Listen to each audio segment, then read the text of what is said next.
Ulat Panahon. Patuloy na binabantayan sa labas ng Philippine Area Responsibility ang super typhoon na may international name na Bavia. Huling namataan ang mata ng bagyo sa laing 2,355 kilometers timog silangan ng Luzon at may lakas ang hangin na aabot sa 215 kilometers kada oras at may bugso na aabot sa 265 kilometers kada oras. Ito ay patungong kanluran, pahilagang kanluran sa bilis ng 15 kilometers kada oras.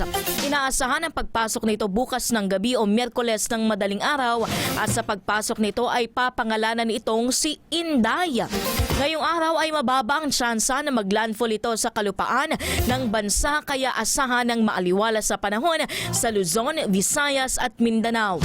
Ngunit asahan din po ang mga localized thunderstorm lalo na sa hapon at sa gabi. Wala namang naitaas na gale warning ang Pag-asa ngayong araw ngunit pinapaalalahanan po ang mga mangingisda na mag-ingat bunsod ng mga thunderstorm na maaring maranasan sa lugar.